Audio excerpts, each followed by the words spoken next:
Mga kwento ng pag-ibig, kwento ng pag-asa at mga kwento ng buhay dito sa Barangay Love Stories. Love Stories.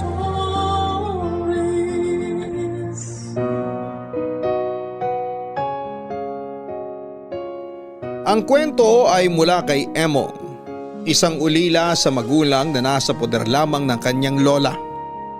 Dahil sa pangungulila ay nakabuo siya ng isang pamilya sa palengke, ang lugar kung saan siya nagtitinda ng basahan. Sabik sa masayang pamilya si Emong. Ayaw niyang magkakaroon ng alitan o tampuhan man lang sa mga miyembro nito. Kaya lahat ay gagawin niya para maging maayos ang lahat. Maliban sa lola ni Emong ay makikilala natin ang dalawang tao na magiging sentro ng pangarap ni Emong. Sina Lelay at Marty na mas tinatawag niya na Nay Lelay at Tay Marty. May mga panahon talaga ang isang pagsasama ay dumadaan sa isang gusot. Subalit gaano man kagusot ang dinadaanan ay gagawin ni Emong ang paraan upang ito'y umunat at maibalik sa dati at mas swerte kung ito ay higit pa sa dati. Tunghayan natin ang magiging takbo ng kwento ng ating pangunahing tauhan na alam kong kapupulutan ninyo ng aral. Kilalanin natin sila dahil baka sa isa sa kanila ay makita natin ang ating sarili o ang iba nating mahal sa buhay. Dito sa mga kwento ng pag-ibig, buhay at pag-asa sa nangungunang Barangay Love Stories. Dear Papa Dudut, bago po ang lahat ay isang pagbati po sa inyo Papa Dudut at sa lahat ng mga tagapakinig. Ako po si Jeronimo, yan po ang pinangalan sa akin ng mga magulang ko. Pero tinatawag po nila akong Emong. Ulila na po ako mula pa noong 14 years old ako. Nauna po si tatay, makalipas ang 2 taon ay sumunod naman si nanay. Pareho pong sakit ang naging dahilan ng pagkawala nila. Kinupkop na po ako ni Lola matapos ang pagkawala ng mga magulang ko. Hirap din po si Lola sa pagpapaaral sa akin. Pero nakakuha po ako ng scholarship kaya ang pangbaon ko na lamang ang pinoproblema namin. Ako po ay dumidiskarte gaya ng pagtitinda ng kung ano-ano para lamang kumita. Ngayon po ay nag-aaral pa rin ako, panggabi po ako. Kaya ang buong umaga ko po ay para sa pagtitinda kasabay ng pag-aaral ng mga leksyon. Papa Dudut, nagtitinda po ako ng basahan na tinatahi ni Lola at bukod po doon ay tumutulong ako sa pagbubuhat ng mga paninda ng ibang mga nagtitinda sa palengke kung saan ako nakapwesto. Ang siste po ay aabutan nila ako kahit magkano sa bawat pagbubuhat ng paninda nila na malaking tulong na pong pandagdag sa aking pag-aaral. Pinayagan po kami ng barangay na okupahin ang isang lugar sa bungad ng palengke. Nasa gilid naman po kami kaya hindi kami nakakaistorbo. Katabi ko po si Nay Lelay, yun po ang tawag ko sa kanya. Pero Leilani po ang tunay niyang pangalan. Nay Lelay ang tawag ko sa kanya kasi para ko na siyang nanay-nanayan. Bata pa naman po si Nay Lelay, 40 years old lamang po siya nung una kaming magkakilala. Nauna po siya sa pwesto, saka lang ako sumunod doong payagan na ako ng barangay. Mangga at bagong po ang tinda ni Nay Lelay. Alam niyo po yung mangga na binabalatan na. Tapos ilalagay sa garapon na may tubig. Yun po ang tinda niya. Pero meron din naman siyang may balat pa na binebenta niya naman ng per kilo. Naging close po kami dahil nga po para ko na siyang nanay at kahit dalaga pa siya ay tinuring na din niya akong parang anak. Isang araw ay kinausap kami ng barangay dahil may pupwesto na raw sa tabi namin. Wala daw sa kabilang barangay pero nakiusap na magkapwesto sa palengke namin. Pinayagan po siya at ayun po doon na siya pumwesto sa tabi ni Nanay Lelay. Ang pangalan niya po ay Mang Marty. Martino naman po ang tunay niyang pangalan. 42 years old na siya noon. Lumi naman ang tinda niya, masarap po kasi Nung unang dating niya ay pinatikim niya kami, kaya alam kong masarap, Papa Dudut.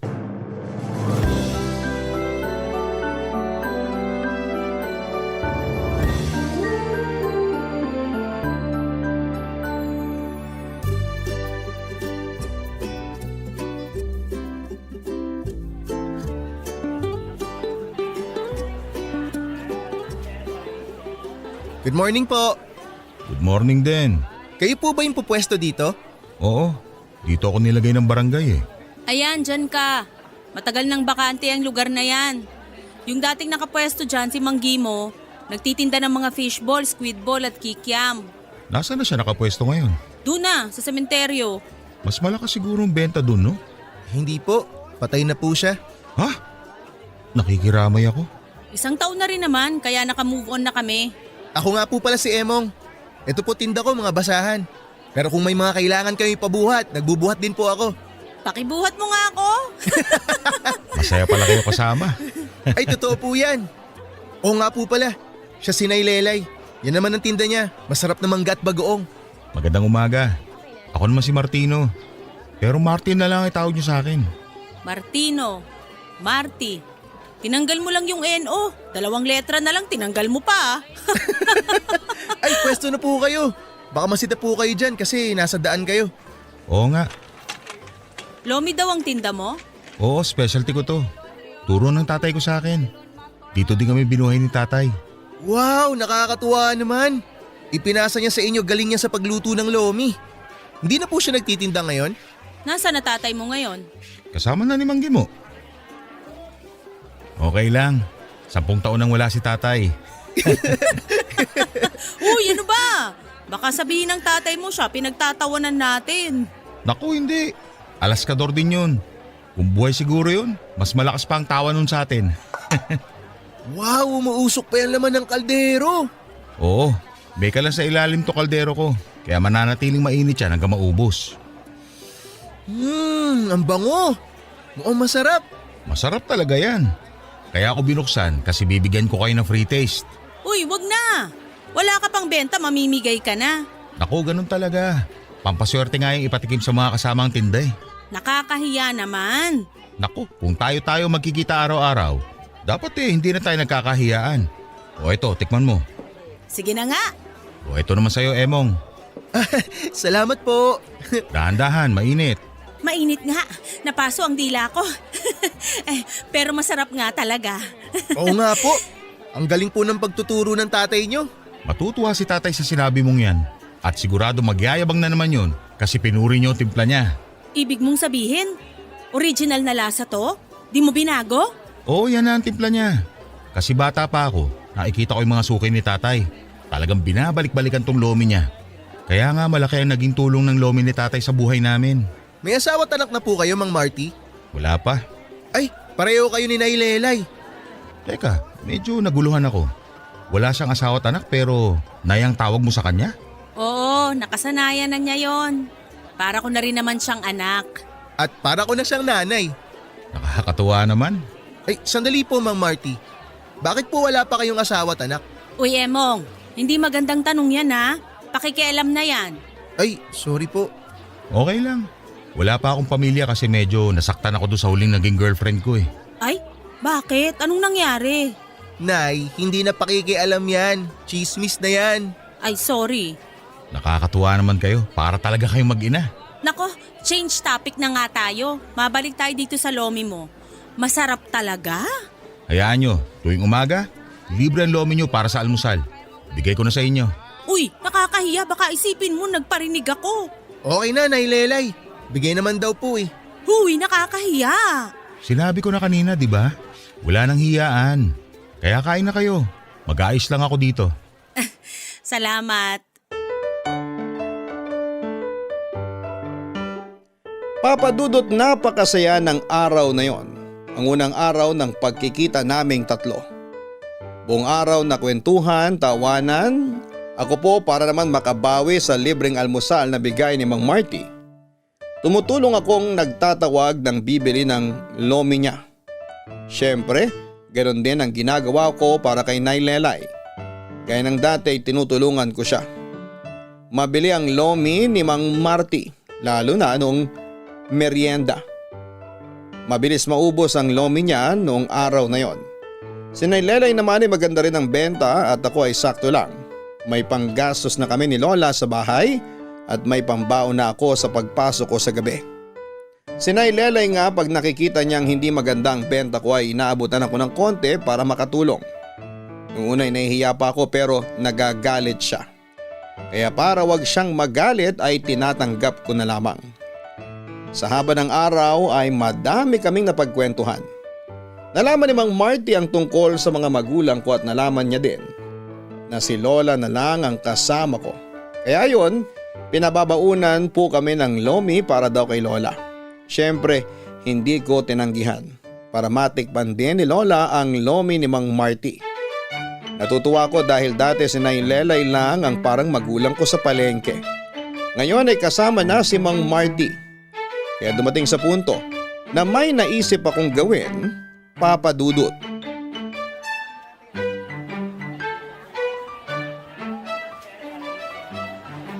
Mang Marty, salamat po sa lomi na bigay nyo kay Lola. Yan din pala. Mula ngayon sa tuwing uuwi ka, lagi kong pababaunan ng lola mo. Naku, okay lang po ba? Parang nakakahiya na po eh. Yan na naman yung hiya-hiya na yan eh. Yun na yun, para lagi may pasalubong si Lola. Basta wag lang siya magsasawa.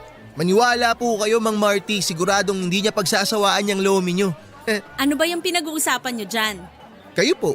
Ha? Ako? Bakit? Binibiro ka lang niya ni Emong. Ang lola niya pinag-uusapan namin. Ikaw, Emong, napakapilyo mo talaga. Joke lang, Nay. Masaya lang ako kasi may Nay Lelay ako at Uy, di mo na tinuloy. At ano? may Tay Marty ako. Kung okay lang po na yun ang itawag ko sa inyo. Yun lang pala eh, walang problema. Yun! Yun ka dyan. Magligpit ka na at baka malate ka sa klase mo. Nay Lelay, hindi ba sinabi ko kahapon na wala kaming pasok ngayon? Ay, oo nga pala. Pwede ko kayong ihatid. Huwag mo na akong ihatid kasi lalamig yung lomi na para sa lola mo. Ay, oo nga pala. Saan ka ba umuwi, Lelay? Diyan lang sa Pook 2. Ay, sabay na tayo. Taga po 4 ko. Talaga ba?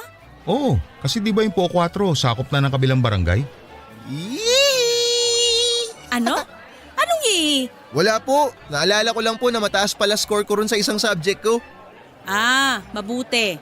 Pagbutihin mo palalo. Opo. Marty, bakit nga pala hindi ka dun sa palengke ng barangay nyo nagtinda? Ayaw niyo na ba sa akin dito? Hindi yan ang ibig kong sabihin. Biro lang. Bale, Nay Lelay. Gusto nyo na dito na si Tay Marty? Oo naman. Ano ba yung binubulong-bulong mo dyan? Wala po akong binubulong. Naalala ko lang po uli yung score ko. Marty, yun nga, ayaw ba ng barangay nyo na magtinda ng lomi sa palengke nyo? Hindi, nandun na kasi yung kapatid ko. Ah, yung kapatid mo nagtitinda din ng lomi. Oo, Ah, parang may mga branch na pala kayo, no? Ilang branch na meron kayo? 2 lang. 2 lang naman kami magkapatid eh. Yung kapatid ko kasi, nananahi ng damit.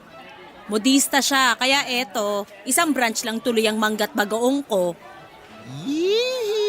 Uy, ano ba't kilig na kilig ka sa score mo? Hindi naman po ako sa score ko kinikilig eh. Saan? Tinatanong pa po ba yun? Ikaw talaga, napakapilyo mo.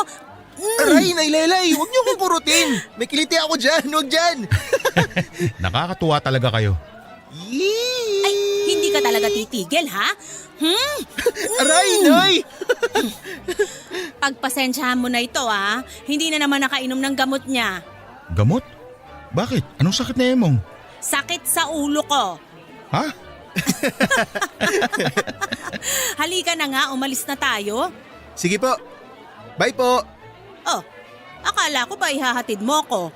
Lalamig po tong lomi. Si Tay Marty na lang po bahala sa inyo. Bye, Nay! Uy! O ano, Lelay? Tara na. Ha? Sige. Yee! Emong! Papa Dudut, tuwang-tuwa ko sa panunukso kina Nanay Lelay at Tay Marty. Ilang buwan na masaya kaming tatlo at lagi ko pa din silang tinutokso. Inahabol ako lagi ni Nay Lelay ng kurot habang tawa naman ang tawa si Tay Marty. Lalo na kapag pikon na sa akin si Nay Lelay. Nagkakampihan daw kami sa pangaasar sa kanya. Pero alam naman namin na hindi siya galit, pero habang tumatagal ay parang may nagbabago. Parang nagiba si Nay Lelay. Hindi na siya masyadong masigla at wala naman daw siyang sakit. Tinatanong ko kung bakit parang matamlay siya, ayaw niya namang sabihin. Yung nakakatuwang inis ni Nay Lelay pag tinutokso ko siya kay Tay Marty ay napalitan na ng galit. Lagi siyang nagagalit. Tinutokso ko man o hindi ay hindi na siya palangiti. Pati si Tay Marty ay nagtataka. Pati lomi niya ay tinatanggihan na ni Nay Lelay. Gulong-gulo kami sa mga nangyayari kay Nay Lelay ng mga panahong yon. Papa Dudut.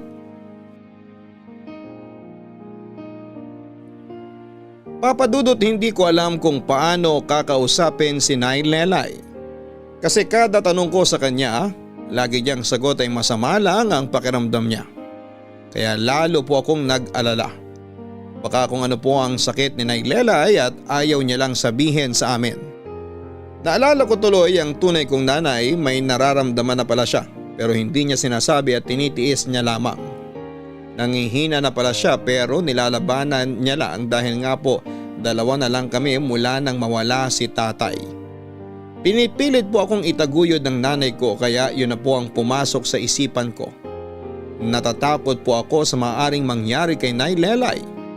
Napakahalaga po sa akin ni Nay Lelay dahil pinunan niya po ang naiwan ni nanay sa akin. Hindi ko po kaya pag nawala naman si Nay Lelay. Dumaan ang mga araw at hindi pa rin ako masyadong kinikibo ni Nay Lelay.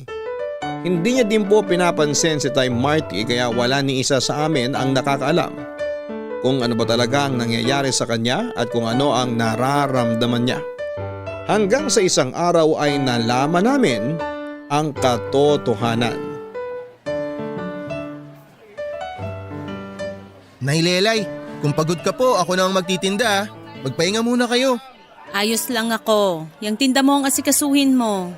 Wala pa naman pong bumibili. Tsaka kaya ko naman pong pagsabayin ng pagtitinda ng mangga at basahan. Makinig ka kay Emong. Bakit ka ba nakikialam sa usapan namin? Ha? Nay, Tay Marty, nagbibiro lang po si Nay Lelay. Seryoso ako. May nagawa ba ako mali? Tinatanong mo ko? Hindi ba dapat mas alam mo kasi ikaw yung gumawa ng mali? Ha? Anong ginawa ko? Bakit hindi mo ihila mo sa mukha mo yung mainit na lomi mo para magising ka? Uy, Nay! Ano ba nangyayari? Bakit hindi mo sabihin? Anong sasabihin ko? Anong sasabihin mo? Eh di yung problema, nangangapa kami ni Emong eh. Nay Lelay, Tay Marty, kalma lang po tayo. Wag mo ngang tawaging tayan.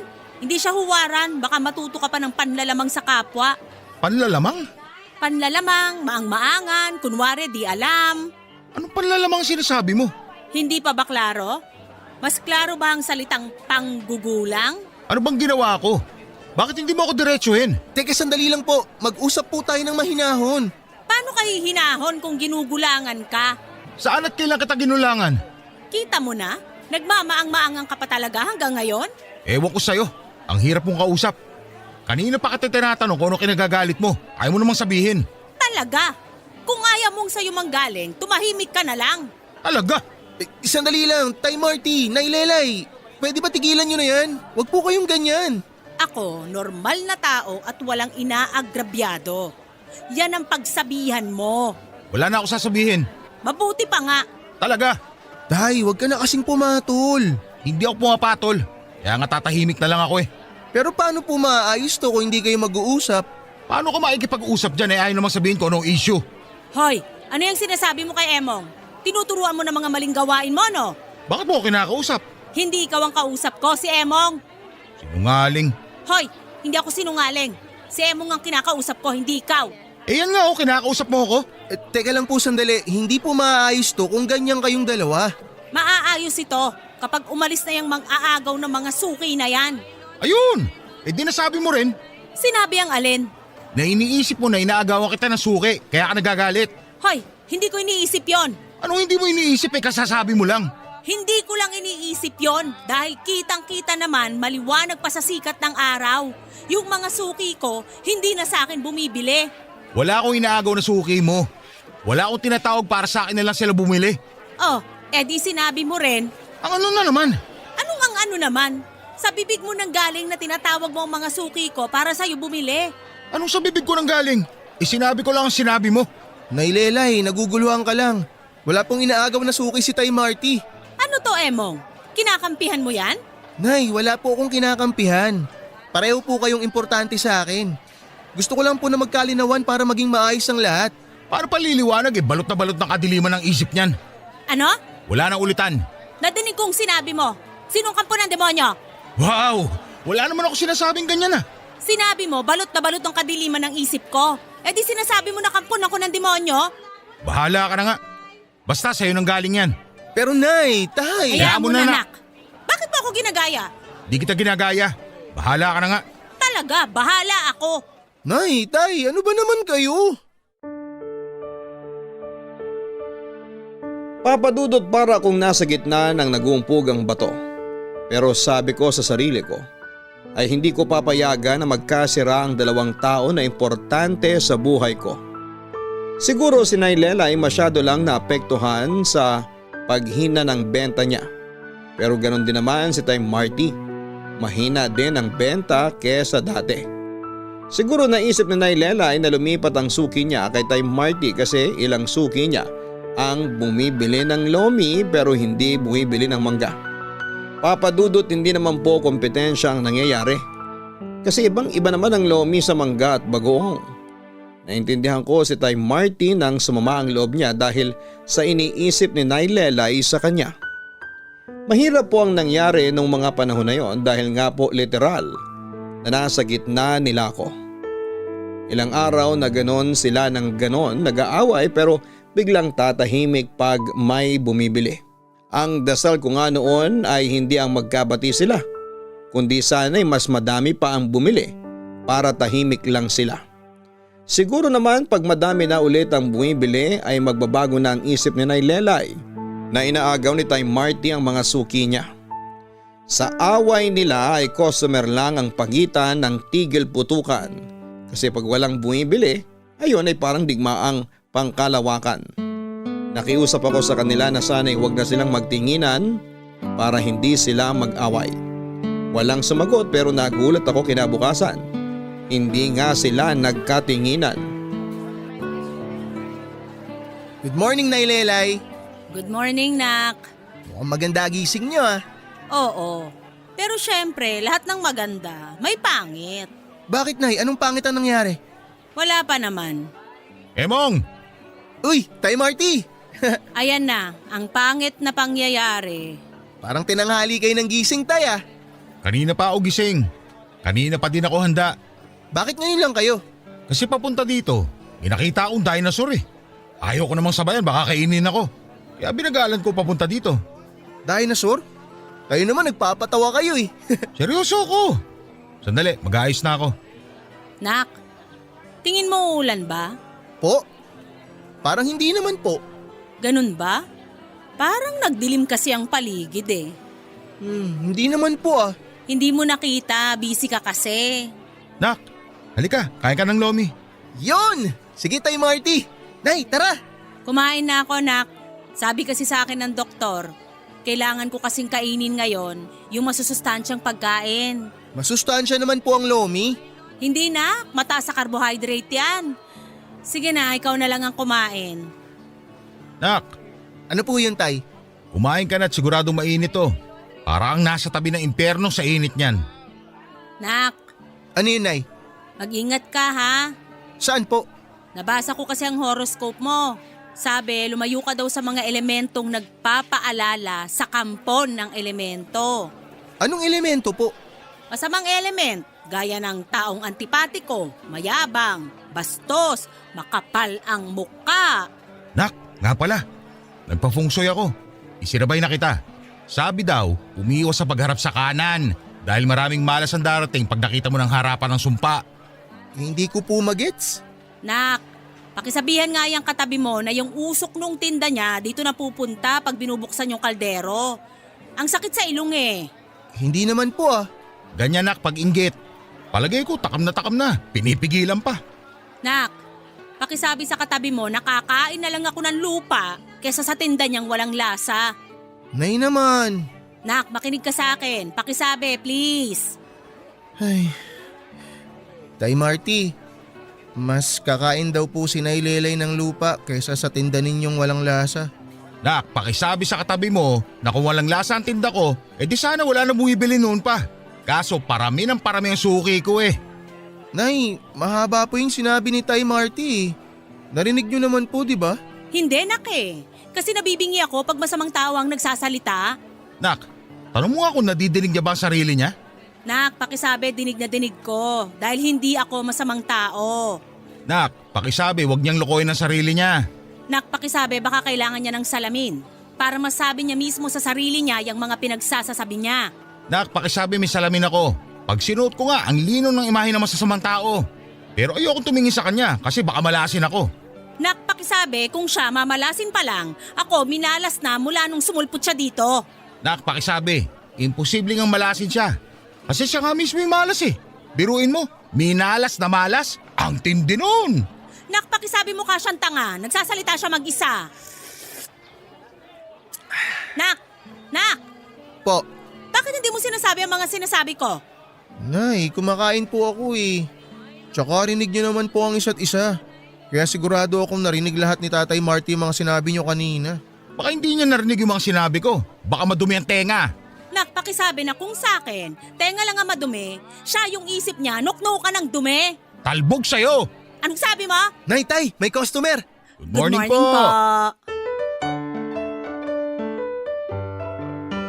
Papadudot lahat na ng paraan ay ginawa ko. Hindi ko na sila pinakialamanan pero ganun pa rin. Hindi sila nagpapaawat kahit na hindi nagtitinginan, nagpaparinigan naman. Siyempre, sa sagutan nila si Nay Lelay ang laging unang bumibigay dahil napaka-pikon niya. Kaya iniisip ko ang susunod ko na hakbang. Kinausap ko sila isa-isa. Inuna ko si Nay Lelay. Hindi man siya nagsalita ay nakita ko naman na nakinig siya. Nang kausapin ko naman si Tay Marty ay sumang-ayon ito. Wala na pong problema kay Tay Marty. Kaya dahil sa nangyari inisip ko na na-realize na nila ang mga mali at dapat nilang ayusin ang gulo. Kesa lumala pa ito hanggang sa dumating ang isang araw na parang may himala. Nagulat ako isang umaga na parang invisible sa isa't isa sina Nay Lelay at Tay Marty. Inisip ko na yun na ang hinihintay ko. Nag-ipon ng lakas ng loob ang dalawa kung sino ang unang magsasalita. Inisip ko papadudot na nagkakahiyaan silang dalawa pero ayoko munang magsalita at hayaan ko sila sa diskarte nila. Dumating ang tanghali mas tahimik pa kami kesa sa simbahan. Sabi ko baka pagkatapos ng tanghalian may maglalakas na ng loob para magsimula ng usapan pero wala pa din. Kaya ayokong masayang ang araw na yon kaya bago kami magkahiwa-hiwalay ay nagkakahiyaan pa sila. Ako na ang magsasalita para maumpisahan lang ang pag-aayos ng mga bagay sa pagitan nilang dalawa. Pero ang hindi ko alam, bago pala matapos ang araw na yon ay may malaking pasabog pa lang magaganap.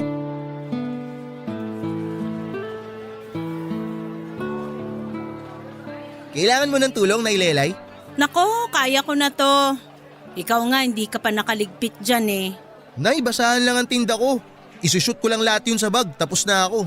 O siya, sige.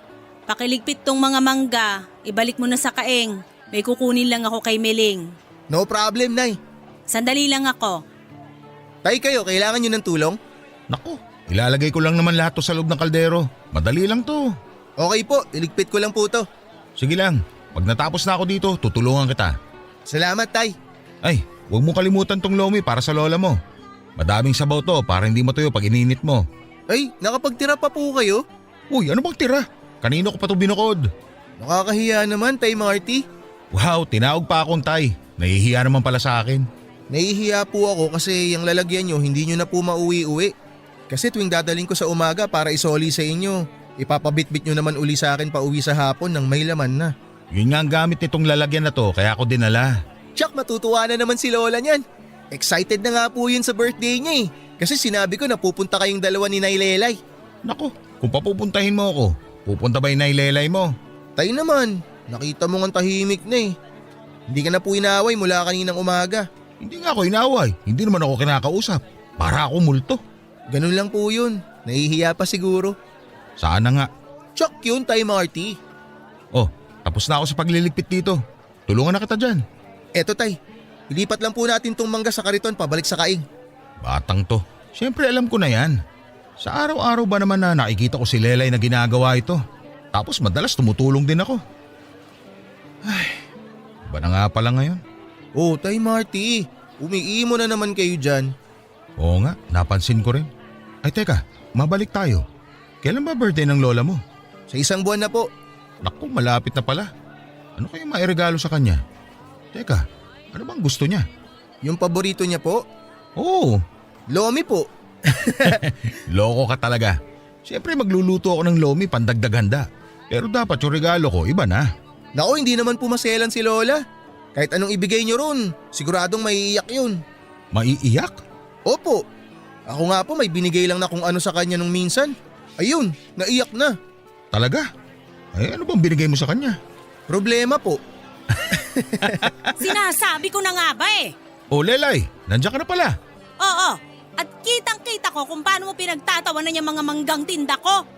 Bitawan mo nga yung mga yan at baka mabulok pa yan. Ha? Ano bang sinasabi mo? May kaaway ka ba doon sa loob ng palengke? Wala akong nakaaway sa loob ng palengke, pero dito sa labas ng palengke, meron. Sino? Tinatanong mo pa? Uy, teka! Uy, Nay, bakit niyo binato ng walis si Tay Marty? Mong isa ka pa. Pulutin mo yung walis, iabot mo sa akin. Ikaw ha? Napapansin ko na kinakampihan mo na naman yung salaulang yan. Nay, wala akong kinakampihan. Ano na naman ba nangyayari sa'yo? Pumasok ka lang sa palengke, paglabas mo may sapi ka na naman. Sapi pala ha? Oo, may sapi ako at papaslangin kita. Teka, Nay, awat Walang yak na! ka Sandali!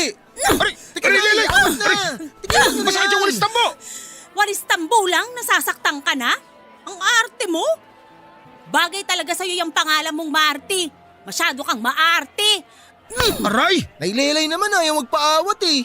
Pasalamat ka, walis lang ang binili ko at hindi daspan. Inaano ba kita? Emong, isunod mo sa bahay ang kariton. Huwag mong pahawakan dyan sa Diablo ha. Nay! Hayaan niyo, Tay Marty. Kakausapin ko po siya.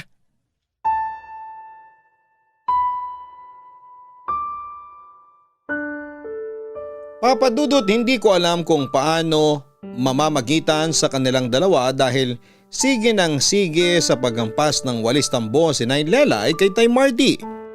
Naawa ko kay Tay Marty kasi hindi siya nagalit kahit nasasaktan na siya. Mukhang okay naman si Tay Marty nang tignan ko.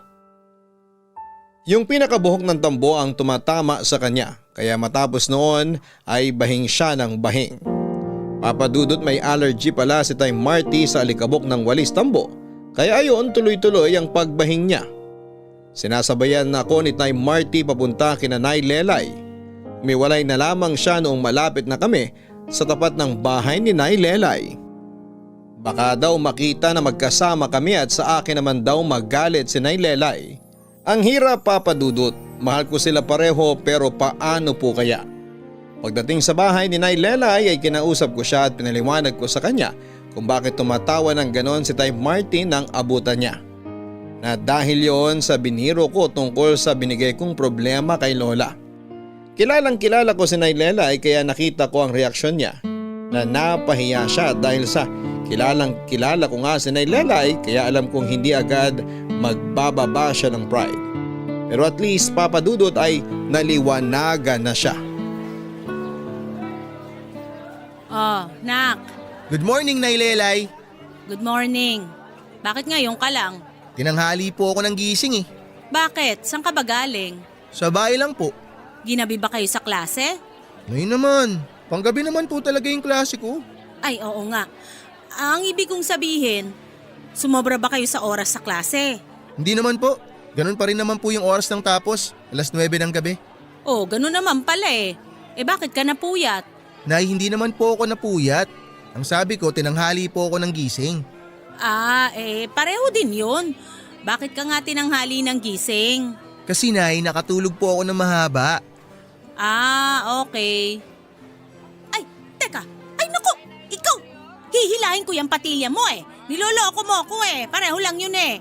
Kasi naman Nay, huwag ka nang mamroblema, ang aga-aga eh. Ang mahalaga, nandito na ako at magkasama na tayo. Kung sa bagay. O siya, maglatag ka na ng paninda mo. Okay Nay, tapusin ko lang po to, tapos tulungan ko na po kayo dyan. Wag mo na akong tulungan. Bakit po? Anong bakit po? Ayan nakalatag ng paninda ko oh. Teka, ang lola mo pala, nakapag-almusal na ba? Opo, nakapag-almusal na. Si Lola rin po nagluto kasi nga tinanghali po ako ng gising. Mabuti naman pala. Teka Nay, mukhang abot tenga ang itiin nyo ah. Bakit po? Ine-enjoy ko lang ang umaga. May hinihintay ba kayo? Sino naman ang hihintayin ko? Ewan ko po. Kayo po naghihintay eh. Anong ako? Wala nga akong hinihintay. Okay po. Oy Emong, tigilan mo ako ng ganyang tono mo ha. Alam ko yung iniisip mo. Po? Wala po akong iniisip. Wala. Wala nga po. Nangangati na tong kamay ko na hilahin yung patilya mo. Aray, Nay! Ang arte mo, hindi ko pa hinihila, sinasabi ko pa lang. Na-imagine ko po kasi. Bakit ba masyado kang maarte ngayon? Ayun, nasabi din. Ha? Anong nasabi? Yung pangalan ng hinihintay nyo. Wala nga akong hinihintay. Alam mo masyado kang maarte. Ayun, inulit pa. Marty. Ay, ikaw tigilan mo yan ha, pag ikaw nadinig nun. Di naman tayo madidinig nun. Kaya nga paano kung biglang dumating? Nasaan na nga ba yun? Tanghali na, wala pa. Nay, Oh, wag po kayong mabibigla ah. bakit? Anong wag ako mabibigla? Si Tay Marty po kasi. Oh, anong meron sa kanya? Si Tay Marty po. Ano nga? Hihilahin ko na talaga yung patilya mo eh. Si Tay Marty po nasa ospital. Ano? Bakit? Parang naalog daw po ata yung utak. Naalog yung utak? Paano mangyayari yon? Dahil po ata sa pagkakahampas nyo sa kanya kahapon. Ha? Walis tambulang yon. Ni hindi ko nga ginamit yung hawakan pamukpok sa kanya. Hindi po tayo sigurado na eh. Kasi yun lang naman daw po yung pagkakataon na may tumama sa ulo niya eh. Diyos ko, ano tong nagawa ko? Ay, saang ospital ba siya? Halika, puntahan natin. Mamayang hapon pa po ang dalaw. Hindi rin tayo papapasukin kung sakali. Ano ba yan? Hindi ko naman nilakasan ng palo. Bakit nagkaganon? Baka po matagal na siyang may problema. Tapos napagrabe lang po ng pagpalo nyo. Ay, naku, ano ba tong nagawa ko? Ano na kaya nangyayari kay Marty? Huminahon kayo, Nay. Okay naman siya eh. Anong okay? Nasa ospital nga at naalog ang utak tapos okay? Oo nga po pala, Nay. Magtinda na po tayo para mamayang hapon. Makadalaw po tayo sa kanya. Sige, sana hapon na. Relax lang po kayo, Nay. Magiging maayos din po ang lahat.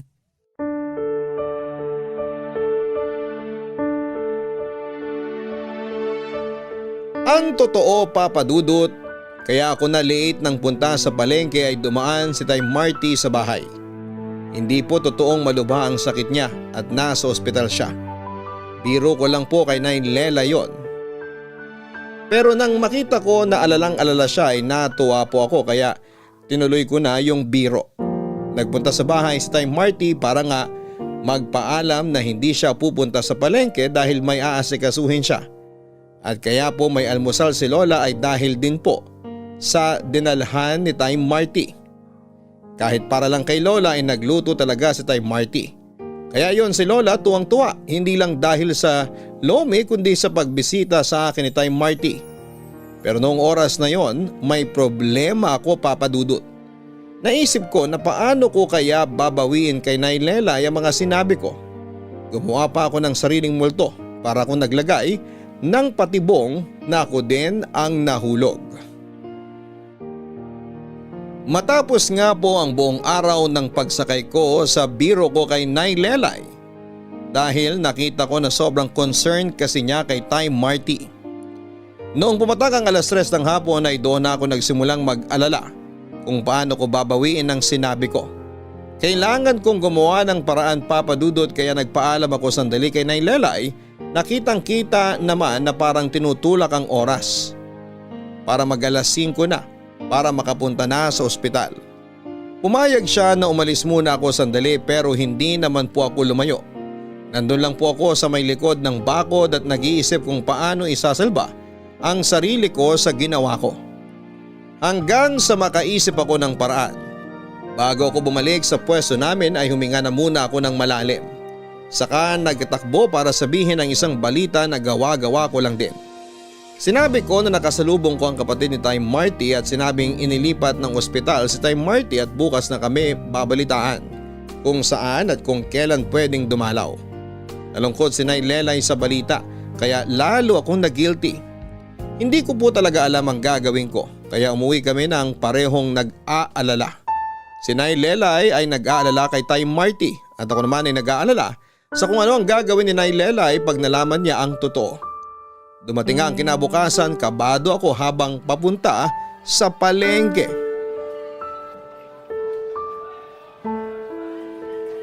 Emong, halika nga sandali. Nay, Ano? Bakit ang bagal mo maglakad? kasi po… Ano? Bakit ba ang hina ng boses mo? Ha? Huwag mo sabihin. Nay, ba't kayo umiiyak? Marty! Ano nangyari kay Marty? Ako bang may kasalanan? Nay, huminahon kayo! Patawarin mo ako, Marty! Nay, nakakahiya ang aga po, huwag kayong sumigaw! Anong wag? Wala akong pakialam. Ako ang pumatay kay Marty. Nay, ano bang sinasabi niyo? Pinatay ko siya. Good morning, Emong. Good morning, Tay. Ha? Diyos ko! Multo! Ha? Multo? Nasaan? Ikaw! Ano bang sinasabi mo? Huwag ka nga manakot. Sandali. Buhay ka? Alam kong gusto mo na ako mapunta sa impyerno. Pero oo, buhay pa ako. Paano nangyari? Bakit ang lakas mo? Malakas talaga ako. Teka sandali. Hindi ka na ospital? Bakit naman ako mauospital? Hindi ba naalog ang utak mo? Ano, hinampas mo ako ng walis? Oo, naalog nga ang utak ko. Pero bakit naman ako mauospital? Bakit wala ka kahapon? Nasikaso ako. Mong! Nay? Ano to? Nay, hayaan niyo po ako magpaliwanag. Hindi na. Alam ko na nangyayari. Nay, sorry. Bakit ikaw ang magsasorry? Alam ko naman na plano yan itong magaling na lalaking to. O bakit ako na naman? Tigilan mo ako. Napaka-cheap mo talaga. Gagawa ka pa ng drama, akala mo maaawa ako sa'yo? Nay, pwede ba tayong mag-usap? Mamaya na. Tatapusin ko muna tong lalaking to. Ano bang ginawa ko na naman? Tigilan mo ako. Ang pangit mo umarte. Halatang halata. Alam mo, hindi ko alam kung ano nangyayari sa'yo eh. Yung ugali mo pabago-bago. Para kang… Ano? Para akong ano? Kalimutan mo na. Hindi ko pwedeng kalimutan to. Ako pa talaga ang pinagtripan mo, ha? Nay, mali po kayo na… Hindi ako ang mali. Itong lalaking to. Ang lahat sa kanya, mali. Alam mo, mag-ayos na lang ako ng paninda. At baka lumamig pa tong lomi. O ano ngayon? Hindi mo kayang harapin ang kalokohan mo? Nay, walang alam si Tay Marty. Alam ko. Po? Alam niyo? Oo, alam kong walang alam yang lalaking yan. Kaya nga siya bobo eh. Nay, hindi po yun ang ibig kong sabihin. Lelay, ang aga-aga naman. Ano ngayon kumaaga? Bakit hindi ang sarili mo ang sitahin mo? Ang aga-aga mo mambwiset? Ay, Lelay. Anong hay? Huwag mo akong babastusin. Hindi kita binabastos. Kung bastos ako, dapat noon pa. Kita mo na? Naninigaw ka pa? Wala ka talagang modo? Nay, mag-usap po tayo sandali. Anong pag-uusapan natin? Yang lalaking yan? Ayoko magsayang ng oras dyan kung siya lang naman ang pag-uusapan. Mabuti. Mula ngayon, wala na tayo pakilamanan dito ha. Talaga? Talaga din. Humanap ka ng kausap mo? Ba't ka sumasagot? Ikaw ba kausap ko? Che!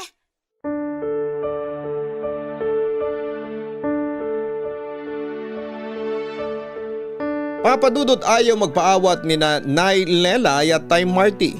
Ang dating tahimik lang na si Tay Marty ay pumapatol na din sa mga sinasabi sa kanya.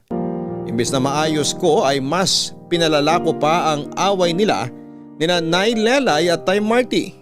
Malala na ang away, Papa Dudut. Hindi ko na kayang pumagitna sa kanila. Nayak na lamang ako nang biglang magtakbuhan ang mga tao sa palengke. Hindi na napapansin ni Nay at Tay ang komosyon dahil sa sarili nilang away. May nag-aamok, Papa Dudut, kaya ganoon na lamang ang takot ng lahat. Nagtakbuhan papasok sa palengke ang mga tao. Tinatawag ko ang atensyon nila Nay Lelay at Tay Marty pero hindi na nila ako pinapansin. Diretso lamang sila sa pag-aaway. Nakita ko yung nag-amok na tumatakbo papunta sa amin. Nagpanik na ang utak ko. Nakatingin ako sa nag-aamok na lalaki. At tinitignan ko si Nay at Tay. Hahampasin ng hawak na kahoy ng lalaki si Nay at Tay pero mabutit na itulak ko sila at natumba silang pareho. Sa kasamaang palad lang po ay ako ang tinamaan ng kahoy. Bago ko nawala ng malay ay nakita ko na nakatayo si Tay Marty at nahawakan niya yung lalaki. Nagtakbuhan naman pabalik yung ilan sa mga lalaking tumatakbo palayo para tulungan si Tay Marty na awatin at hulihin ang nagwawalang lalaki.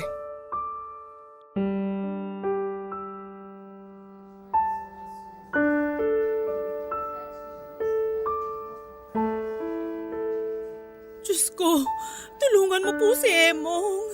Iligtas mo po siya. Minahon ka. Paano ako hihinahon kung nasa masamang kalagayan si Emong? Magsisisihan ba talaga tayo sa oras na to? Emong, anak. Mabuti pa, magdasal tayo. Nagdasal na ako. Hindi mo ba nadinig? Ganun ba? Pasensya na. E di ako na lang magdadasal. Sana kanina mo pa ginawa. Pati ba dasal gagawin nating issue? Magdasal ka na nga lang. Diyos ko, iligtas mo po si Emong. Patawarin mo ako sa mga kasalanan ko. Pipilitin ko pong maging mabuti. Basta wag niyo lang pong hayaan na may mangyari kay Emong. Sorry. Ha? Ano ba? Ang lakas ng pagkakasabi ko, hindi mo pa nadinig? May iniisip ako, hindi ko masyadong narinig. Ano ba yung sinabi mo? Sabi ko, sorry. Sorry saan? Ito naman? Iisa-isahin ko pa ba ang kasalanan ko? Kung sa bagay, baka gabihin tayo sa dami. Nakikipag-ayos na ako, binubwisit mo pa ako. Biro lang. Gusto ko pati yung dati mong saya bumalik din. Masaya naman ako ah. Pag hindi ako nakikita. Sorry na nga, naging maramdamin ako. Hindi mo namang kasalanan na konti ang bumibili sa akin. Siguro nga, hindi na masarap ang bagoong natinda ko at ayaw na nila ng mga mangga ko. Oh, sarili mo naman ang sinisisi mo ngayon. Masarap ang manggat bagoong mo. Hindi lang siguro siya napapanahon. Ako din naman pag summer, hindi din ganun kabili ang lomi ko. Oo nga, sa pagtitinda, may panapanahon ng pagpapala.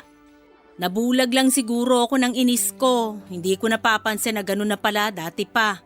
Kasi wala naman akong katabi sa pwesto. Kalimutan mo na ang mga nangyari. Ang mahalaga, maayos na tayo. Sigurado matutuwa ang anak natin. Ano? Ang anak-anaka natin.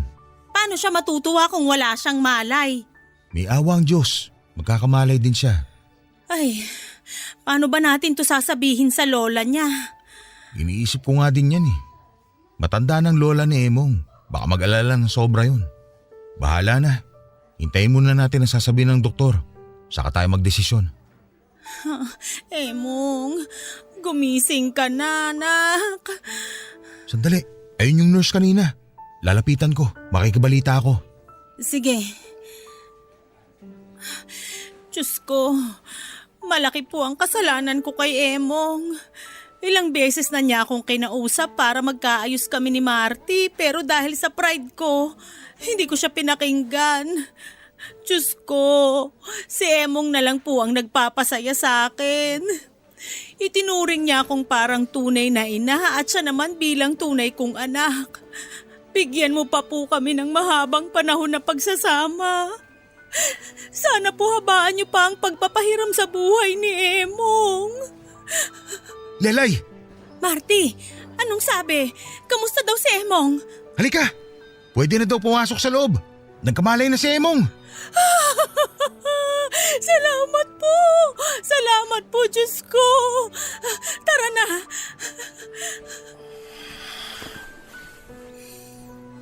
Nay, Tay, Oh, mag-ingat ka. Huwag ka na munang gumalaw.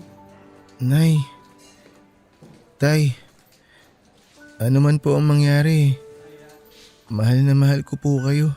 Ano ba yung sinasabi mo? Alam namin na mahal mo kami at mahal ka din namin. Anak, huwag ka na munang magsalita masyado. Marami akong gustong sabihin, Nay. Sige anak, sabihin mo na. Pero Marty… Hayaan na muna natin siya. Nay, Tay, hindi ko po alam ang mangyayari. Pero may gusto lang po sana akong marinig. Ano yun anak? Gusto ko lang po sanang marinig na magkabati na kayong dalawa. At pagkatapos, sana hindi na kayo mag-away kahit kailan. Anak, nagkausap na kami kanina. Inamin ko na lahat ng pagkakamali ko. Napatawad na ako ng Tay Marty mo. Totoo po ba? Oo, nak. Kaya gusto ko nang makita kang maayos. Salamat po sa Diyos at maayos na kayo. Kung saan man ako pupunta, lagi niyo pong tatandaan na mahal ko kayo. Anak, ano ba yung sinasabi mo? Hindi ka mawawala. Nay, kailangan ko na pong umalis. Anak, tumigil ka nga. Nay, kailangan po eh. Hindi ka aalis. Nay, kailangan ko na pong ilipat ng ward. Hindi, anak. Ano? Ililipat lang po ako ng ward, Nay. Tumatawa ka, Marty? Pinlano nyo na naman na pagkaisahan ako? Hindi oh. Natawa lang ako. Nagulat nga din ako sa sinasabi ni Emong. Sabi sa akin ng nurse, okay na daw siya. Walang problema sa mga naging test sa kanya. Kaya nga, alam mo na pero hinayaan mo lang. Di ka kuntsaba ka. Aray! Aray! Ay, naku, anak, sorry na. Hindi na kami mag-aaway. Paalam, Nay. Ano? Paalam na sa away. Dapat, lagi lang happy. Ang kulit mo, anak. Papa Dudut, bagamat masakit ang nangyari sa akin ay napakasaya ko naman. Ayaw kong sabihin na nakatulong ang trahedya sa akin para mapagbati ko si Nanay Lelay at Tay Marty. Pero parang gano'n na nga. Sa ngayon po ay maayos na ang kalagayan ko. Siya nga po pala, Papa Dudut, ay isa na kaming pamilya. Literal po na pamilya. Hindi man po legal pero sa puso namin ay isang pamilya lamang kami. Tuluyan na pong nahulog ang loob nila Nay Lelay at Tay Marty sa isa't isa. Doon na sila nakatira sa bahay ni Nay Lelay. Nagpakasal na po sila sa huwes at inampon na po nila ako. Sabi ko nga po ay hindi pa legal pero ayos din naman sa akin. Ang importante ay ang pagtingin namin sa isa't isa. Hindi na kami nangungupahan ni Lola dahil nga po doon na kami pare-pareho nakatira kay Nay Lelay. Tulad ko ay masayang masaya po si Lola sa mga nangyari. Para niya na rin pong anak si Nay Lelay at Tay. Nagtitinda pa din po sila Nay at Tay pero pinatigil na nila ako sa pagtitinda. Gusto nila na mag-aral na lamang muna ako. Kaya ayun po, hindi na sa gabi ang klase ko kundi umaga na ako nag-aaral at kapag uwian ay saka ako pumupunta sa pwesto namin para tumulong. Siyempre ang basahang tahi ni Lola ay binebenta pa din namin. Yun po kasi ang gusto ni Lola ang ituloy ang paggawa niya ng basahan kaya pinayagan na rin nila Nay at Tay para naman may pinaglilibangan si Lola. Kaya Papa Dudut, diretso kong sasabihin na ang lomi, mangga at bagoong ay mga perfect combination. Salamat po Papa Dudut sa pagbibigay oras sa pagbasa ng aking kwento. Ang inyong forever kapuso at kabarangay, Emong.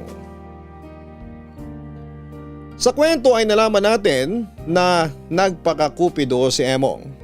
Hindi dahil para sa sarili niya kundi para sa dalawang taong tinuring niyang mga magulang. Dahil nakikita niya na magiging maayos ang dalawa na siya namang magpapaligaya sa kanya. Pero dahil nga sa isang maliit na problema ay muntik na maudlot ang pangarap ni Emong. Maraming relasyon ang nasisira dahil sa mga maling akala. Mga maling akala na dapat ay maayos pa pero hindi na pinag-uusapan ng mabuti. Sa istorya ngayon ay nalaman natin ang importansya ng pagiging bukas sa pakikipag-usap at pagpaliwanag ng mga bagay na hindi natin maintindihan. Dahil ang buhay ay isang tuloy-tuloy na pag-aaral. Kapag may hindi naiintindihan, pag-aralan, pag nahihirapan ay magtanong. Hindi pwedeng dumepende lamang sa mga nadidinig. Hindi lahat ng nadidinig ay may katotohanan. Kaya ang unang alamin ay kung totoo ba o hindi. Matapos yon ay saka gumawa ng hakbang kung paano aayusin. Kaya napakahalaga ng komunikasyon. Saan mo man dalhin, sa trabaho man, sa pag-aaral, sa pamilya, sa relasyon at lalo na sa personal. Hanggang sa muli, ako po si Papa Dudut sa mga kwento ng pag-ibig, buhay at pag-asa sa Barangay Love Stories number 1. Sabay-sabay nating pakinggan ang iyong kwento ng pag-ibig, buhay at pag-asa. Ipadala lang sa barangaylovestories@yahoo.com. Nagustuhan ng iyong napakinggan? Ituloy yan via live stream sa www.gmanetwork.com/radio. Barangay Love Stories. Love Stories. Masasabing perpekto ang isang tao para sa iyo kapag nakikita mo sa kanya ang mga bagay na kailangan mo. Ikaw, kapuso, nahanap mo na ba ang perfect person para sa iyo? Dear Papa Dudut, ako nga pala si Thea, 30 years old, na ganap ang isishare kong kwento sa inyo, may ilang buwan na ang nakakaraan. Nagkaroon ako ng boyfriend na mas matanda sa akin ng 10 taon. Itago na lang natin siya sa pangalang Bricks. Nakilala ko siya sa isang event kung saan ay naging promo girl ako at siya naman ay isa sa mga guest. Unang pag-uusap pa lamang namin ay nakaramdam na ako kaagad ng kakaibang spark. Hindi natapos ang gabing yon na hindi niya ako napakilig at napatawa.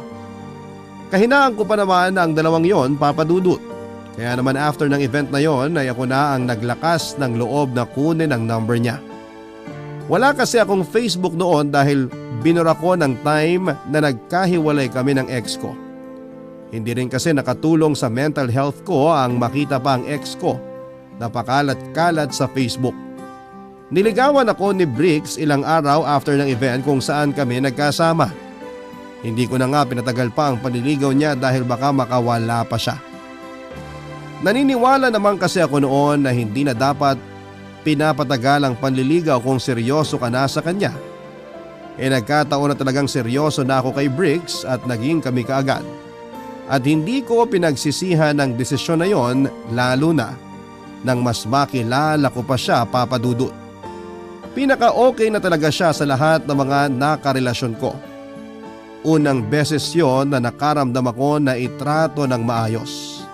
Nagbuhay reyna ako sa kanya dahil sobrang maalaga at lahat ng kailangan at gusto ko ay ibinibigay niya. Kabaliktaran talaga siya ng mga naging ex ko kasi ako ang madalas na nag-i-effort. Pero sa relasyon namin ni Bricks, siya lahat ng gumagawa noon para sa akin.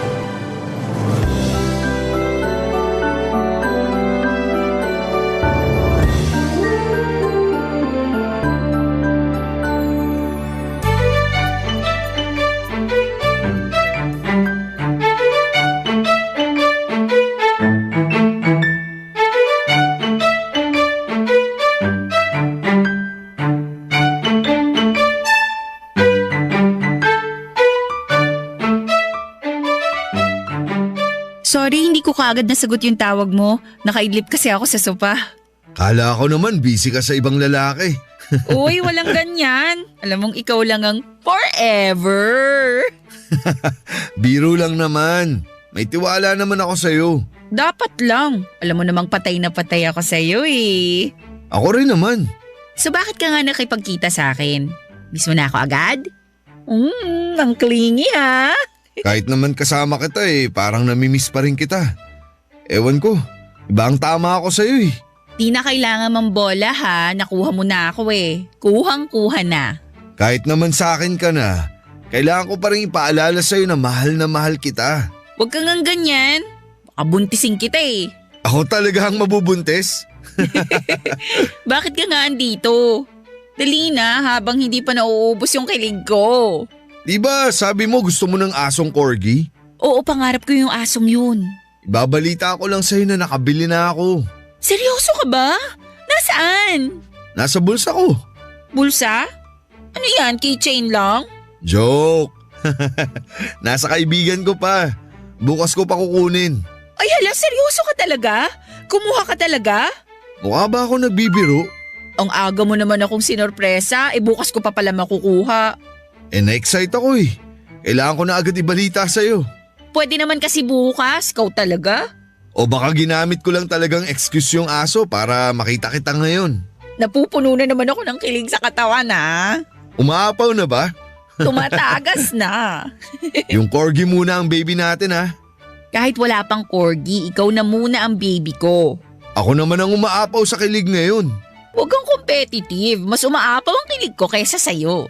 Ang swerte ko talaga sa'yo. Kaya ang sarap mag-effort kasi ang sarap mong mahalin lagi. Ako nga tong swerte sa'yo eh. Huwag kang competitive. Gaya-gaya ng linya. I love you. I love you too. Na-excite na tuloy ako sa corgi. Nakakaselos naman. Mas na-excite ka pa ata sa aso kaysa sa akin eh. Sana all aso. Ito naman pati aso pagseselosan.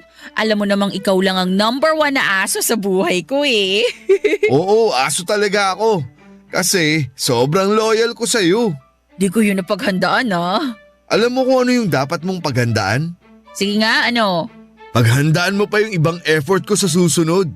Aba, mukhang nakapag-ipon ka ng effort ah. Di lang ako basta nakapag-ipon. Umaapaw na yun. Parang kilig ko. O sige, ready na ako para dyan. Wala nang bawian ah. Si Briggs na talaga ang naisip kong bigay ng Diyos kapalit ng mga heartbreak ko sa mga nakarelasyon ko dati. Feeling ko naman noon ay deserve ko si Briggs dahil sa dami ng pinagdaanan ko sa mga maling lalaki. Nakapitong karelasyon na ako sa past at lahat yon ay hindi nag-workout. Aminado naman ako na may pagkakamali ako sa mga relasyong yon. Pero mas grabe ang ginawa nila sa akin. Lahat ng 7 nakarelasyon ko na yon kung hindi nag-effort ay niloko lang ako. Yung iba nga after akong makuha ay nakipag-break sa akin tapos sasabihin na kung pwedeng maging casual fling lang muna raw dahil hindi pa sila ready sa pakikipagrelasyon. Nainis at nabastusan ako roon dahil nga gusto nilang mag-benefit sa akin lalo na sa katawan ko. Tapos ayaw nila akong bigyan ng label. Kaya naman sinabi ko sa sarili ko na balang araw ay mahahanap ko rin ang tamang lalaki para sa akin. At yun na nga papadudot, dumating na si Briggs na matagal ko nang ipinagdarasal.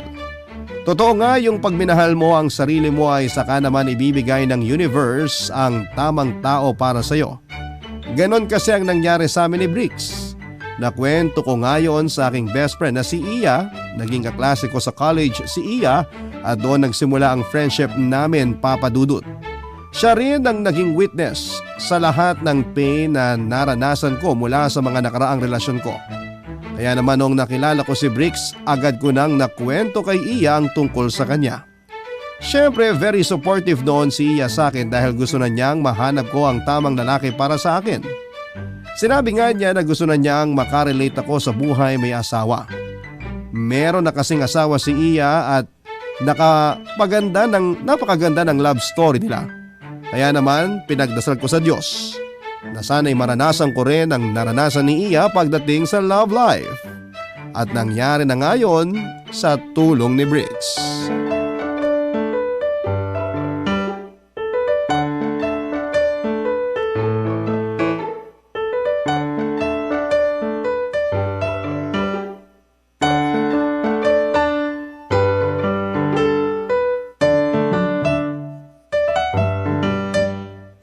Nasa labas ka pa lang ng bahay, ramdam ko na yung kilig mo ha? In love, yarn? Mula EDSA hanggang dito sa bahay mo sa Antipolo yung kilig ko, girl. Naniniwala naman ako. Briggs yung pangalan ng new guy, no? Sa sinend mong picture, infer? Ang gwapo! New and last guy na for me. Wow, ganun ka ka-sure sa kanya? Ay nako kung alam mo lang. Para ngayon pa lang kita narinig na naging sure sa isang lalaki ah. Eh paano naman ako magiging sure dati? Eh di naman din sila sure sa akin. It's a tie lang. Tama naman. Iba kasi talaga tong si Bricks. Naku kung alam mo lang talaga. Kailan mo ba siya papakilala sa akin para makilatis ko na? Saka na pag hindi na siya busy. Busy saan? Sa pangbababae? Ay wag mo akong pinag-overthink. Umiiwas na ako dyan. Magandang impluensya naman pala talaga yung si Brick sa'yo. Siya lang pala ang makakatanggal ng pag-overthink mo eh. Gusto kong magbago para sa kanya. Ay, true love na yan, girl! Oo rin. Alam mo bang binilan niya ako ng corgi? Aso ba yun? Hindi, peanut butter siya. Ito nakakainis! Oo nga, aso. Di ba mahal yun? Oo, kaya nga nagulat talaga ako na binilhan niya ako. Nagkwento lang ako isang beses na pangarap kong magkaroon ng corgi. Tapos bumili siya agad? Agad-agad. Nako, kaya mo bang sustentuhan yung pangangailangan ng aso na yon? High maintenance yung mga may breed na aso ha? Alam ko naman, saka si Bricks naman na magpo-provide ng pagkain at pang-vet ng aso. Wow, parang legit na padre de pamilya ha? Anak niyo na yon? Parang gano'n na nga, pang-testing namin kung pwede kaming maging magulang. Siya pwede na maging tatay. Ikaw, medyo konting effort pa. Grabe ka naman! Joke lang. Ready ka na ba sa ganong buhay? Yung maging asawa at nanay? Mula nung nakilala ko si Bricks, oo. Iba talaga ang Thea ngayon. Sobrang in love. Totoo kaya, ayoko nang pakawalan pa si Bricks dahil siya ang perfect guy for me. Ay, sana kahit tumagal kayo ay hindi siya magbago. Kahit magkabilbil ka o maging losyang, mahal ka pa rin. Dapat lang. Yung kahit magkaroon kayo ng maraming anak, dapat mahal at priority ka pa rin. Iya? Okay ka lang? Sorry, medyo may pinagdadaanan lang kasi kami ng asawa ko. Bago ata yan ah. Kailan pa? Matagal na. Hindi ko lang sinasabi kasi nahihiya ako. Paano puro ako post sa Facebook na masaya kami pero sa totoo lang, puro kami problema ngayon. Hindi ko na alam kung magtatagal pa kami ng 1 taon. Ano ba yan? Sana hindi muna ako nagkwento sa'yo tungkol sa relasyon ko. Napasama ko pa ata ang loob mo eh. Girl, sana maayos nyo pa yan. Sayang ang 10 years na relasyon ninyo. Ayos lang, ano ka ba? Masaya nga ako para sa'yo kasi finally nahanap mo na yung perfect guy for you. Sana lang talaga hindi siya magbago at maging consistent yung pagmamahal niya sa'yo kahit na marami nang nagbago sa'yo. I'm sorry, Thea. Nasira ako patuloy yung moment mo. Niyakap ko si Eya dahil sa nalaman ko, Papa Dudut. Naramdaman ko ang lungkot sa kanya habang magkayakap kami.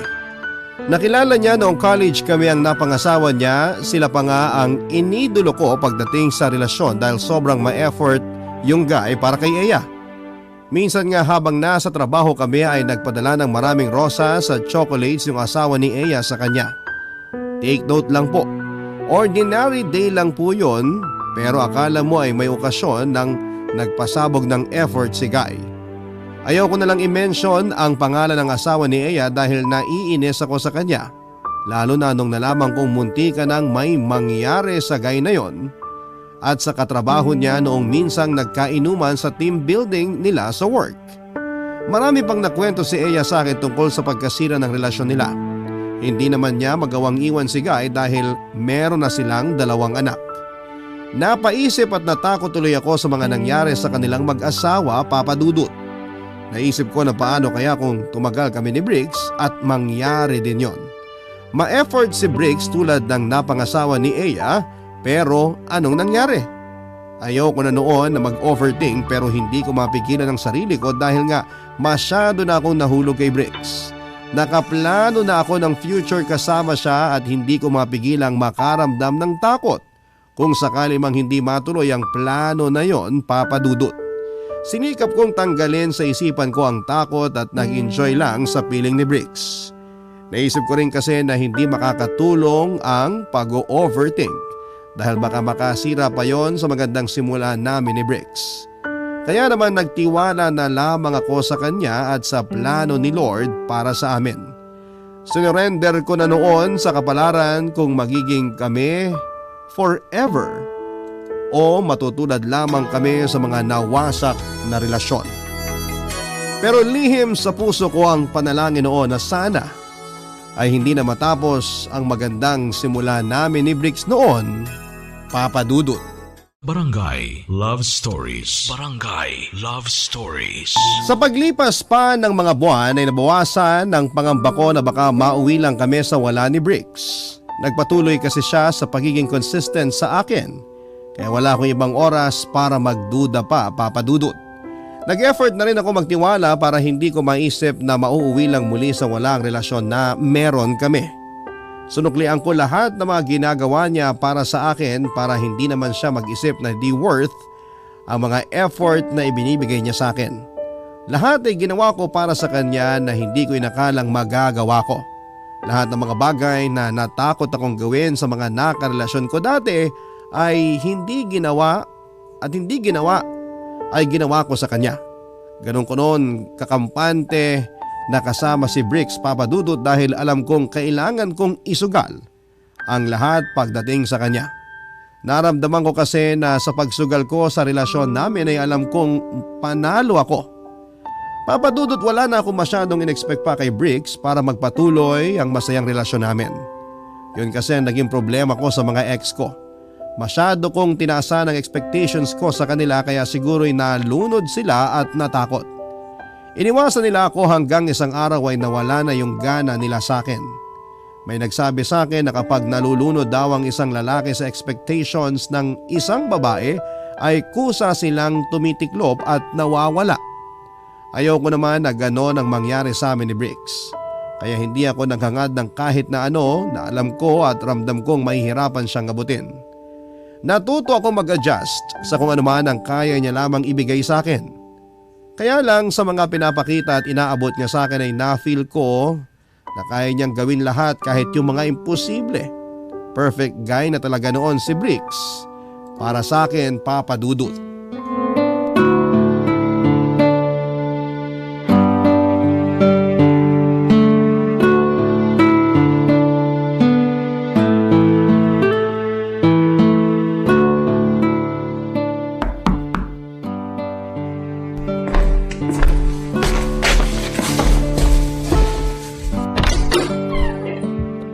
Bricks, anong ginagawa mo dito? Alas 5 pa lang ng umaga. Nag-prepare ako ng breakfast natin. Hala, ba't di mo sinabi sa akin kagabi na pupunta ka? Eh di hindi na yung surprise para sa mansari natin. Happy mansari! Mansari? Mukhang nakalimutan mo ah. Okay lang, bawi ka na lang sa akin mamaya. Okay lang sa'yo na mag-celebrate ng mansari? Eh di ba dapat naman talagang i-celebrate yun? Hindi lang ako sanay. Kaya pala deadma ka lang sa mga nakaraang mansari natin. Uy, naalala ko naman lahat yon. Kaya lang ano? hindi nga ako sanay na may karelasyon akong gustong mag-celebrate ng maliliit na bagay tulad ng mansari. Hindi maliit na bagay ang mansari. Gustong gusto ko kayang nagsa-celebrate nun. Eh kasi nga yung mga ex ko sabi nila hindi naman importante yon. Saka na raw kapag umabot na ng 1 taon. Hindi ako ganon. Araw-araw kitang isa-celebrate. Bola! Hindi ah. Gusto ko lang makita mo na di pare-pareha sa mga lalaki. Nako, sana nga.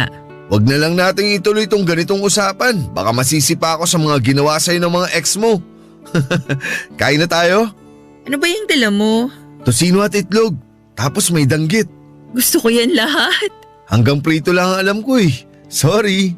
Hala, ikaw nagluto? Akala ko in-order mo lang. Ipagyayabang ko tong niluto ko. Di man kasing sarap ng mga natikman mo. Pero sana ayos lang sa'yo. Kahit maglasang uling pa yan, kakainin ko yan. Mahal kita. Mas mahal kita. Mas mahal na mahal kita. Makikikumpit ka na naman ba sa pagmamahal? Huwag mo nang balakin. Mas nangingibabaw ang pagmamahal ko sa'yo. After kitang ipagluto ng tosino at danggit, mas grabe pa rin ang pagmamahal mo kaysa sa akin? O sige, sa ngayon ikaw ang panalo. Kung bakit naman kasi ang hilig mo makipagkompetensya pagdating sa pagmamahal eh? Di ba pwedeng mahal lang natin yung isa't isa? Di na importante kung sino yung mas? Oo na po, sorry na. Ang hirap lang kasing sukatin tong love ko sa'yo eh. Grabe ka. Para tayong mga teenager sa usapan natin. Kabog natin sila. Papasukin mo na kaya ako para makakain na tayo. Bricks? Ano yun? Nakalimutan kong sabihin. Ang alin? Happy Mansari! Mahal kita sa lahat ng buwan sa kalendaryo. Mas lalong tumamis tong tosinong niluto ko ah. Tara na, kain na. I love you so much! I love you too so much. Nakangiti ko siyang pinapasok sa loob ng bahay. Hinawakan pa niya ang mga kamay ko at hinigpitan ko ang kapit. Pakiramdam ko noon ay parang nasa pelikula ako at kami ang mga bida. Inayos ko ang mesa habang siya naman ay mabilis na inilabas ang mga pagkaing dala niya. Nagpaalam ako sa kanya na magpapalit muna ng damit dahil nakapantulog pa ako. Sinabi ko rin sa kanya na kung pwedeng mahintay niya ako ng ilang minuto para makapag-shower man lang ako dahil kagigising ko lang. Pinigilan niya ako at saka hinalikan sa noo. Sinabi niya kung ano man daw ang itsura ko ng mga oras na yon ay gusto niya.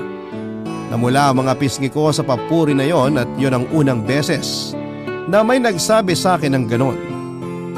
Hindi ako nakaayos, may muta pa ako at magulo ang buhok ko pero nakita niyang maganda pa rin ako. Nawala tuloy ang kalahati ng insecurity ko sa sarili ko. Naupo na kaming pareho at saka sabay na kumain ng almusal na inihanda niya.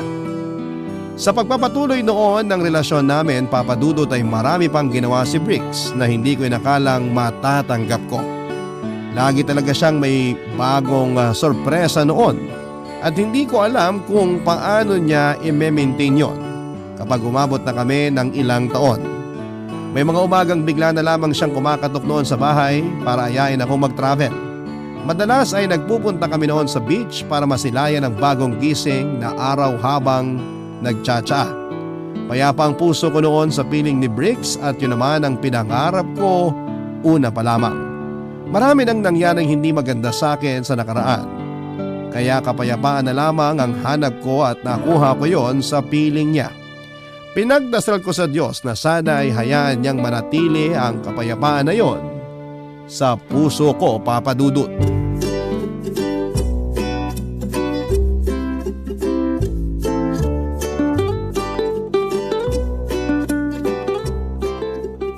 Grabe lang. Bakit? Malapit na pala tayong mag-isang taon. Wow, nagbibilang na siya. Kahit segundo sinasama ko sa bilang. Ako, alam mo kung ano yung binibilang ko? Ano? Yung bawat dasal na natupad sa akin mula nung nakilala kita. Wag kang ganyan, naiiyak ako. Totoo nga. Ako rin na. Alam mo bang halos di na ako nagdadasal dati? Napagod na kasi ako eh. Paano ba naman kasi? Lagi na lang walang natutupad sa mga dasal ko. Pero ngayon, meron na. Ikaw? Kinilig ako ron ah. Akala ko hindi na pakikinggan mga dasal ko. Akala ko sobrang busy na ng tadhana sa ibang tao kaya medyo nakalimutan na ako. Nagkaroon lang pala ng delay bago ka dumating sa buhay ko. Sabi nga nila, di ba? Delays are not denials. Ngayon ko lang yan naintindihan talaga. Kasi English? Che! Nagmamadali kasi ako noon. Nagmamadali ako na makahanap ng true love kasi pagod na akong napupunta lagi sa maling tao. Puro na lang trial and error, nakakasawa na.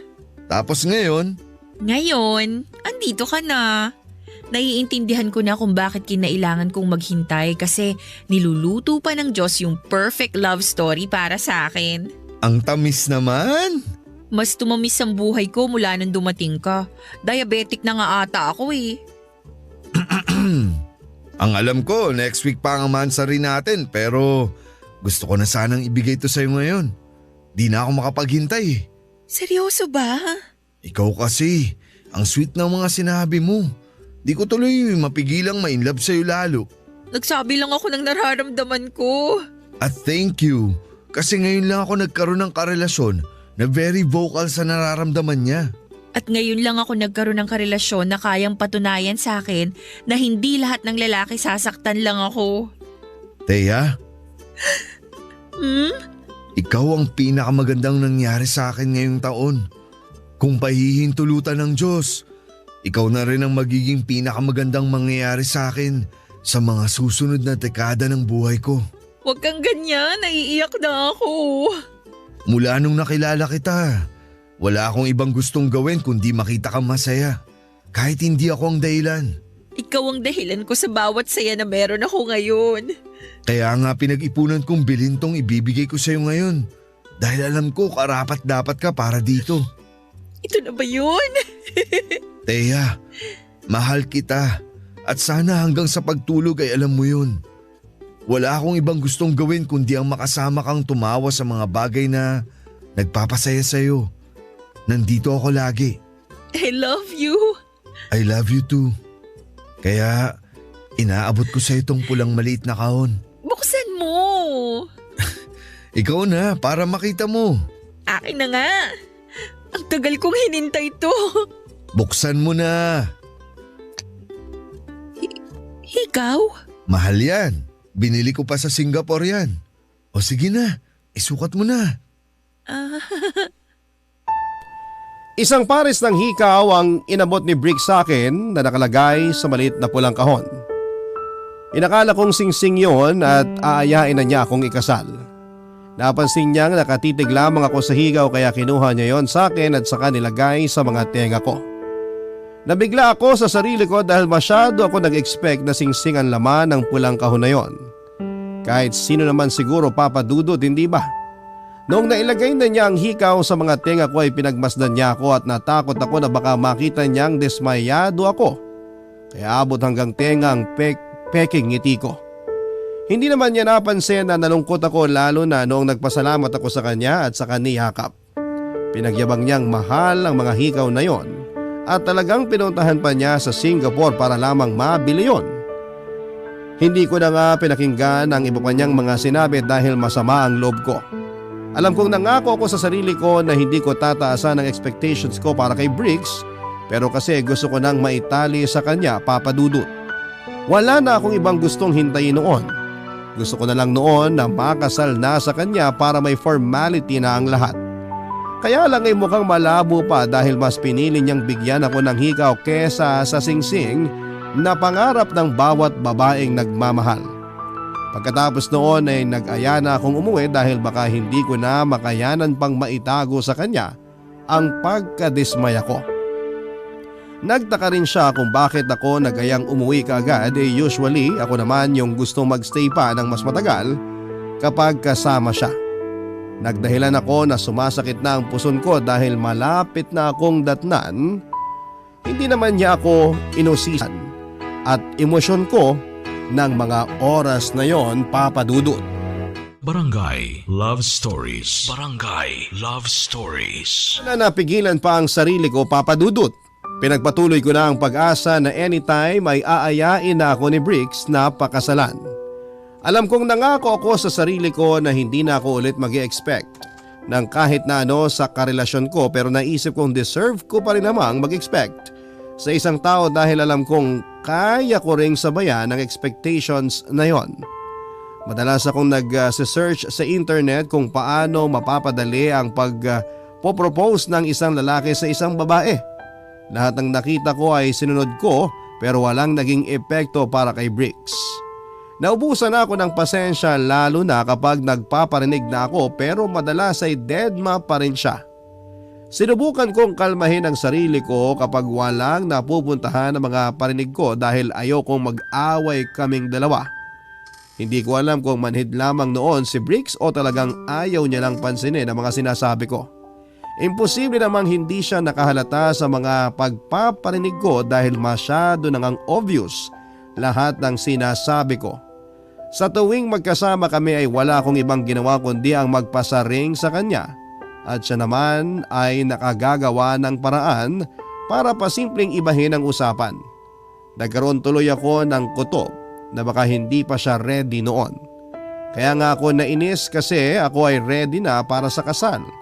Nasa tamang edad naman na kaming pareho pero bakit hindi pa niya maintindihan noon na kailangan na naming gawin yon. Hindi naman ako nagsawang iparating sa kanyang mensahe na gusto ko talagang maitali sa kanya. Hanggat hindi niya ako diretsang sinasabihan na ayaw niyang magpakasal ay hindi ako titigil sa pagpaparinig. Yon ang pinangako ko sa sarili ko.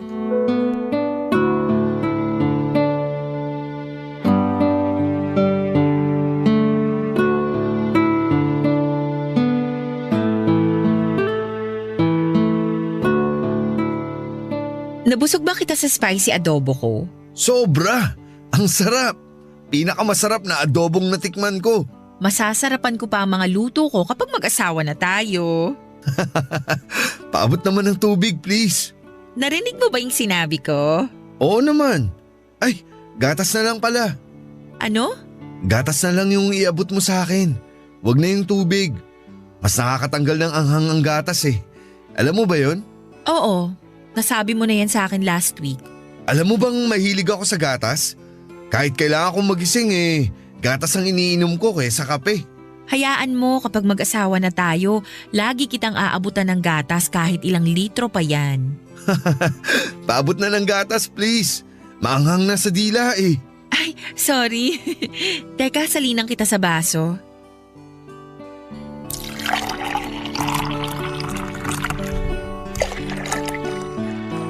Oh, heto na.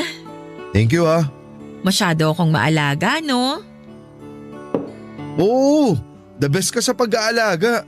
Ganyan talaga yung mga babaeng nasa 30 na. Ha? Nasa tamang edad na kasi kami para mag-alaga at mag-asawa. Wala naman sa edad yan. Yung pag-aasawa? Yung pag-aalaga. Ako nga 12 anyos pa lang ako pero ako na yung nag-aalaga dati sa first girlfriend ko. Mantakin mo yun? 12 pa lang ako Nagkaroon na ako agad ng girlfriend. Ikaw ba? Ilang taon ka nung una ka nagkaroon ng boyfriend? 15 years old ako noon. Nakakamiss yung puppy love, no? Oo, pero mas gusto ko yung ganitong klaseng love. Yung parang sa atin, hinog na at pwede nang pitasin. Parang mangga lang na pipitasin? O sige, i-ready mo na ang alamang at kakainin na natin ang manggang yan. Ang ibig kong sabihin, hinog na kasi yung relasyon natin. Parang mangga. Parang pwede nang mag-settle down, ganun. Paabot naman ako ng tissue. Hindi mo pa ba nakikitang hinog na ang relasyon natin? Ang mature nga ng relasyon natin kaya ako gusto. Ang sarap ng ganitong relasyon. Sana walang magbago. Pwede pa rin namang magbago. Pwedeng mapunta sa, alam mo na. Alam mo ano? Yung may altar, may pare. Para tayong nagpipinoy henyo nito Tao ba to? Pwede. Masaya ba to? Oo. Tayo ba to? Oo. Alamang? Ito naman nakakainis Joke lang. Ikaw naman masyadong mainit ang ulo mo lately Napansin mo pala. Bakit naman di ko mapapansin? Pag mahal mo ang isang tao, napapansin mo lahat sa kanya. Ah, talaga? Bakit hindi mo mapansin kung ano yung gusto kong tumbukin sa mga sinasabi ko sa'yo? Thea, Bakit? paabot nga ulit ng gatas. Maanghang pa rin Gusto ko nang sakalin noon si Bricks dahil parang nananadya siyang hindi pansinin ang mga sinasabi ko. Kahit nga siguro bata maintindihan ang nais kong puntuhin noon. Bumigat tuloy ang nararamdaman ko dahil parang hindi naman ako gustong pakasalan ni Bricks. Kaya lang ayokong madala ang mood na yon na posibleng makasira sa magandang relasyon namin. Kaya naisip ko na baka humahanap lang ng tiyempo si Bricks. Baka nakaredy na siyang mag-propose pero gagawin lang niya yon kapag hindi ako nag-e-expect masyado. Sensitive din kaya si Bricks kaya alam ko noon na nakakahalata na siya sa mga sinasabi ko. Pero pinili lang niyang deadmahin para siguro ay masurpresa ako. Bigla akong kinilig sa naisip kong yon. Kaya naman nabuhayan ako ng loob. Hindi na muna ako magpaparinig at hinihintay ko na lamang na sumapit ang araw ng pagpopropose niya sa akin. Kaya lang ay lumagpas na ang 1 taon ang relasyon namin pero wala pa rin siyang ginawa. Kaya naman nagbalik na ako sa pagpaparinig para naman ma-realize niyang gusto ko na talagang magpakasal. Hindi kasi kaya ng mga babae ang diretsang magsabi ng nararamdaman namin kaya madalas ay puro lamang kami parinig. Hindi ko pinalipas ang isang buong araw nang hindi nagpaparinig kay Briggs tungkol sa usapang kasal. Yun nga lang ay ganun pa rin ang reaksyon na nakukuha ko sa kanya noon. Madalas ay puro change topic ang nangyayari sa amin at hindi naman kaya ay tatawa na lamang siya para matapos na noon ang usapan tungkol doon. Nahiya lang talaga akong diretsahin siya dahil gusto kong manggaling sa kanya mismo ang proposal, Papa Dudut. Yun nga lang ay talagang nainip na ako at kakambal ng pagkainip na yon ang inis. Nahalata sa akin yon ni Briggs, Papa Dudut.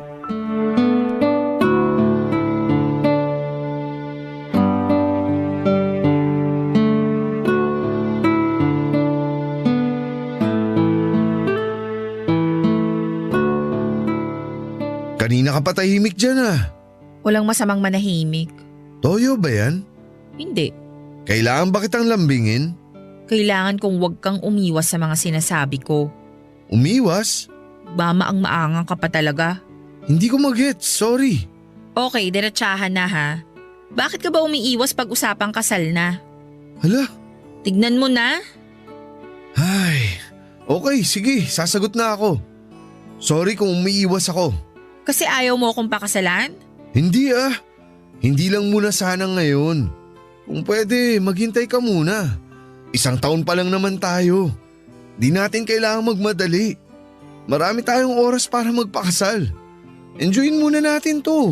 Eh kung pareho naman na tayong sure sa isa't isa, so bakit di na lang tayo magpakasal ngayon? Eh kasi gusto ko mapaghandaan yung proposal ko sa'yo. Yung magta-trending sa Facebook. Ayaw mo ba yun? Wala rin naman akong Facebook, hindi ko yun ma-appreciate. Kahit simpleng proposal at kasal lang naman, okay na ako eh. Gusto mo mag-ambag pa ako sa gagastusin mo sa proposal? Hindi naman pwede yun. Gastos naming mga lalaki yun. Pero gusto ko na kasi. Ay, teka, tumatawag si Iya. Sagutin ko lang to tapos balik tayo sa usapang kasal ha? Sure. Sakto, may tatawagan din ako.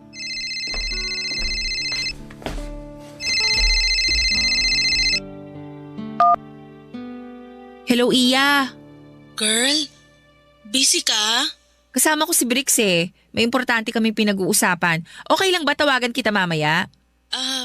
Pwede bang lumayo ka muna sa kanya bago ko sabihin tong babalita ko sa'yo? Kinakabahan ako ah. Ano ba yan? Girl, alam mo bang may asawa pa si Briggs? Ano? Okay, mukhang hindi mo pa alam. Mukha bang alam ko? Mukha bang papayag akong maging kabit? Teka, huwag kang magalit sa akin. Hindi naman ako nanloko sa'yo. Paano mo nasabing may asawa na siya? Nanood kami ni Hubby ng championship game ng basketball. Tapos nahuli sa fancam na Briggs at ang asawa niyang Tisay. Tisay ang asawa niya? Maganda? Hindi na importante kung maganda yung asawa. Ang importante rito, nalaman mong may asawa yung Briggs na manloloko na yan. Baka naman kapatid niya o pinsan. May magkapatid bang naghahalikan? Sa pisngi o noo? Sa labi! Baka naman… Huwag mo nang ipagtanggol. Gusto may send ko sa'yo yung video ngayon para makita mo eh. Pasend sa email ko. Tawagan kita ulit. Bye.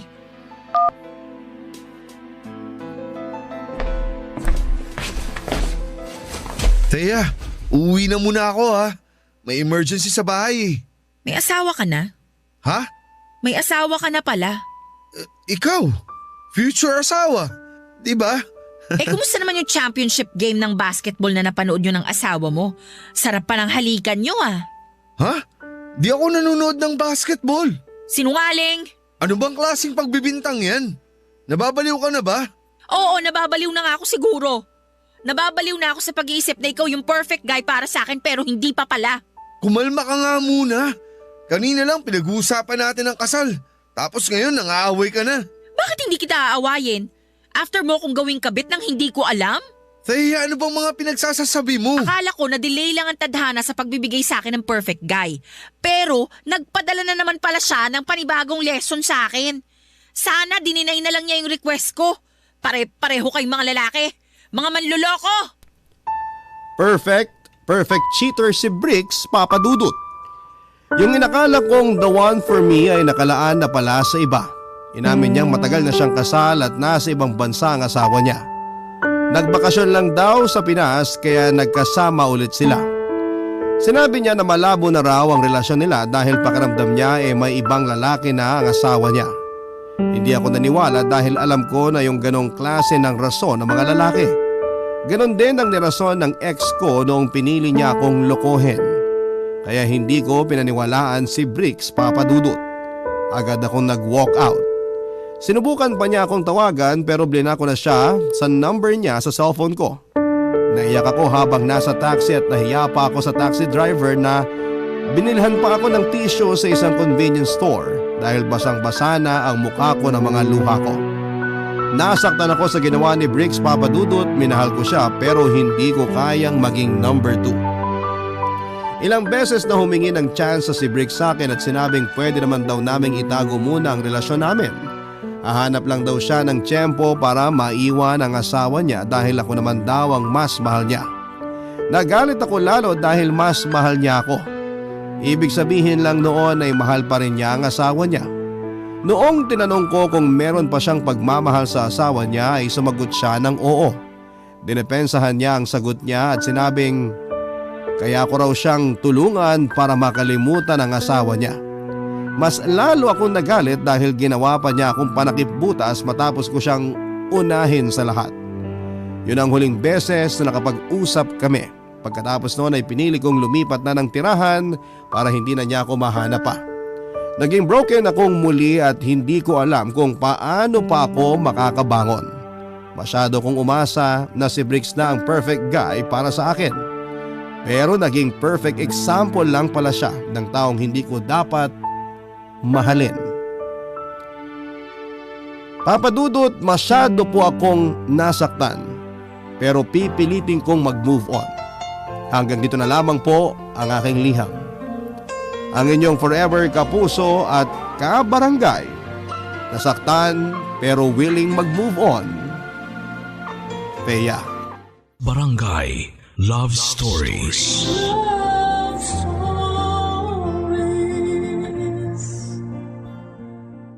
Barangay LS 97.1. 97.1. Number 1. Forever! Kabarangay, i-share mo ang iyong barangay love stories. Sabay-sabay nating pakinggan ang iyong kwento ng pag-ibig, buhay at pag-asa. Ipadala lang sa barangaylovestories@yahoo.com.